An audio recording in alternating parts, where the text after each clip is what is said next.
You also talk a little bit about winning workplaces. How do you define a winning workplace? So in our research, we interviewed a lot of people around the world. Over 2,100 companies responded. And we needed to find a way to define what a winning workplace is versus everybody else in the survey. So we isolated 3 factors that are commonly regarded. One is, are you on a best place to work list? If you are, that's an external endorsement of your workplace practices. 2, are you financially outperforming your competitors? Because again, workplaces exist to get results. If you're getting better results than other companies, you are a winning workplace.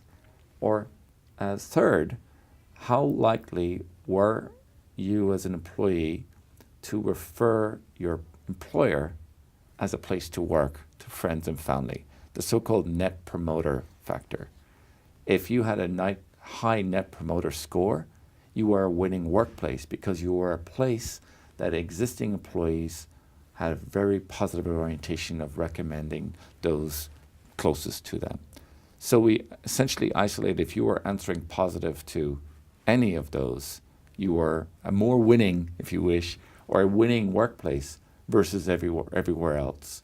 And when we isolated our data by that dimension, we found some clear differences in answers in certain categories around employee experience, around learning, etc., that separated out the results from the winning workplaces from everybody else who addressed our survey.